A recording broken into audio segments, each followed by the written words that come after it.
Hi everyone, my name is Prateek Khanna, and in this video we'll be exploring the activation functions in deep learning networks.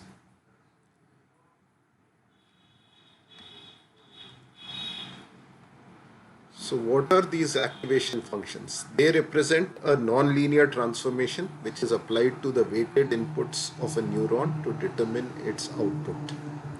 So as we know, the neural network consists of a set of neurons or perceptrons which are connected together using weighted edges, and the weighted sum of the inputs is transformed to the output for each neuron subject to an activation function. There are several different types of activation functions which are used while developing deep learning models. So this is a generic representation of a neuron and the way activation functions form part of this framework.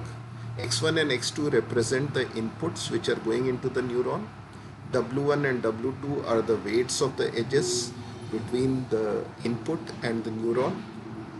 F represents the actual activation function. So the output of the neuron can be represented as f of W1 x1 plus W2 x2. So it's the weighted sum of the inputs on which the activation function is applied to get the required output. Some of the common activation functions include step transition, sigmoid, ReLU, softmax, tanh. The step transition function can be represented as fx equal to 0 when x is less than 0. So for all negative values, the value of the function is 0, and for all positive values, the value of the function is 1.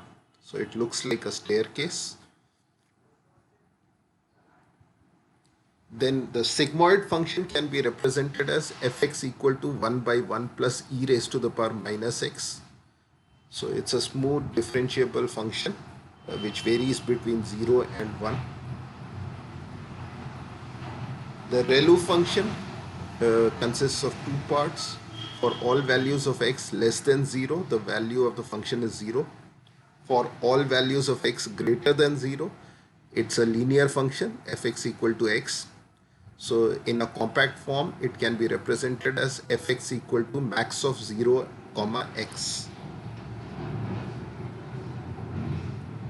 Then the softmax function can be represented as fx is equal to e raised to the power xj by summation of e raised to the power xi for all i's.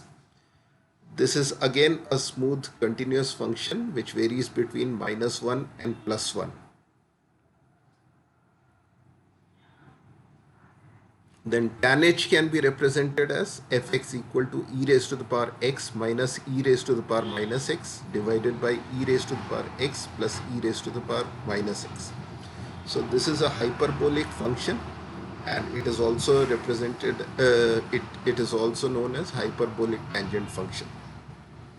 This function also varies between -1 and +1. Now, what is the vanishing gradient problem, and what is the role of activation functions in this vanishing gradient problem? In order to understand that, we need to look at a few basic terms. Gradient descent. It is a greedy optimization algorithm used in neural networks for finding the minima of differentiable function. So it's an algorithm which is used for optimization. By optimization, we mean that we want to find the minima of a particular function, and in order to do that, we adopt a greedy strategy. We start from an initial state and we descend down the function till we reach the actual minima. Now, backpropagation is a supervised learning algorithm for artificial neural networks which makes use of this gradient descent approach. So when we are dealing with neural networks, we are essentially trying to optimize the weights of these networks to mirror the data set which is supplied to us. So that is why it's a supervised learning algorithm. We are trying to map the inputs to the outputs of the specified data set. And while doing so, we will be optimizing the weights of the network so that it most closely mirrors an actual function which transforms the input to the output. Error or cost function. So this is an important concept which represents the root mean square error using the predicted and actual output.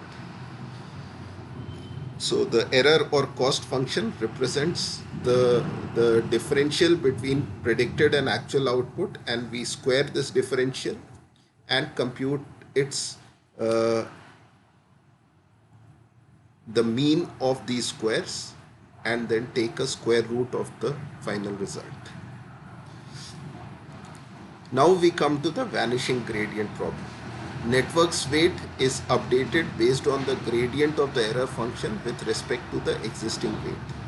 So when we are optimizing the weights of the neural network, the optimization is done using the gradient of the error function. What is the error function? It is the differential between the predicted and the actual output.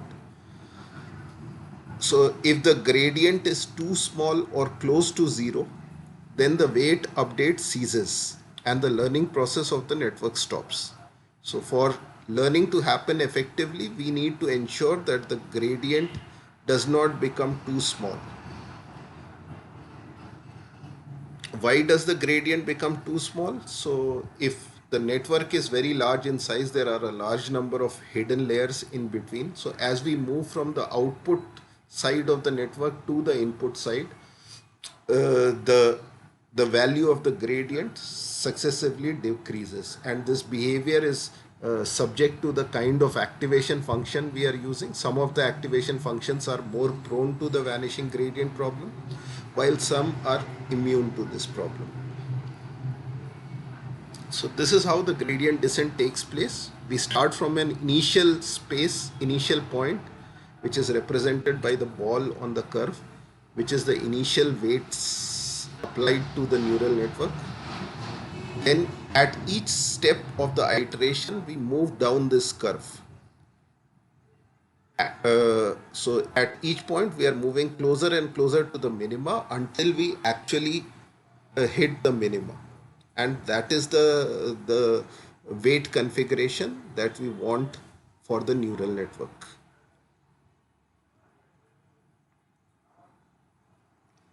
This is the back propagation algorithm. We first randomly initialize the weights of the neural network. Then we do a forward pass where we determine the output of the network using the given inputs. Then we calculate the cost function, which is the root mean square error, using the specified output and the calculated output. At this point, we start with the backward pass, which is about calculating the error gradient with respect to the current weights. We update the weights of the network using this error gradient, and we repeat the steps 2 to 6 till the cost function is minimized. That is, till we hit the minima of the curve.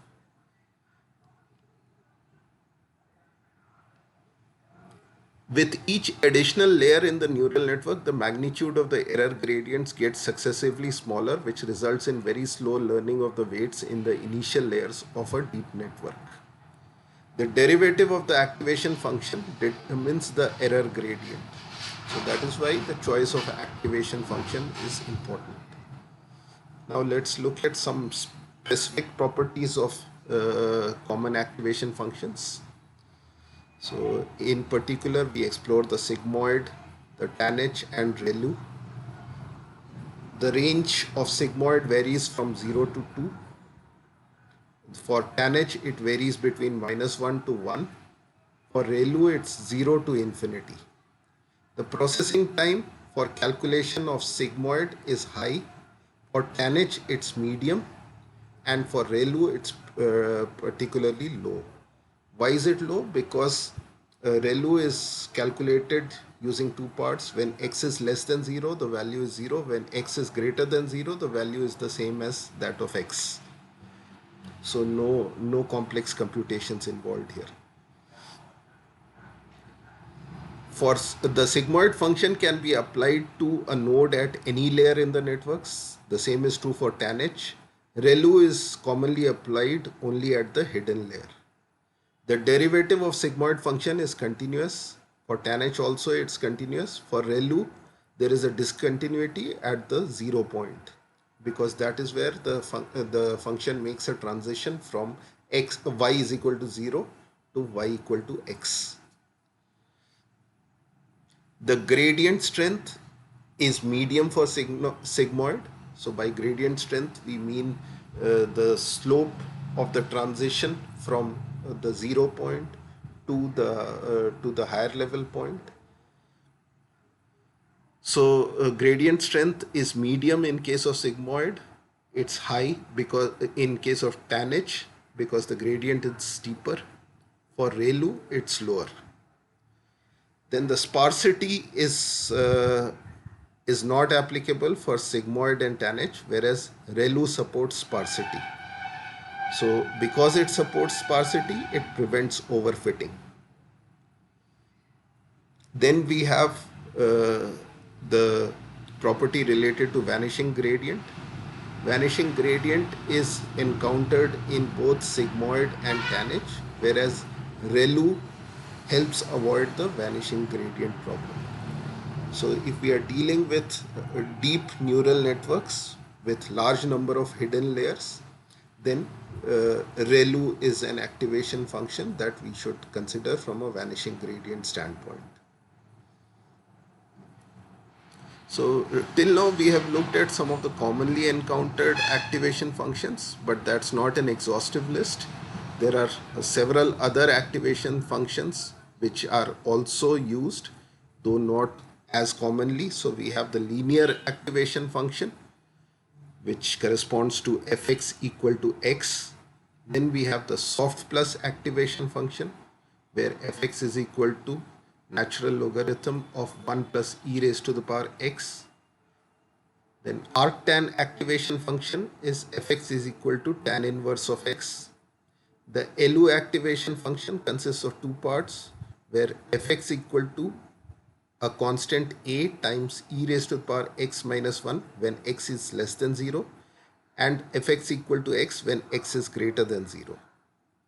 Similarly, we have the radial activation function, where fx is equal to e raised to the power minus x square. For triangular activation, the function is represented as fx equal to 1 minus mod of x when x varies between minus 1 to plus 1, and at all other ranges fx equal to 0. So this is a brief discussion about activation functions and their applicability to neural networks, and some of the considerations that we need to take into account when we are choosing the activation function for our network. So we have looked at some of the common properties of activation functions, such as the step function, the tanh, ReLU, then sigmoid, and we have also looked at how the activation function plays a role in the vanishing gradient problem and how we can go about mitigating this problem. So thanks for your attention. Thank you very much.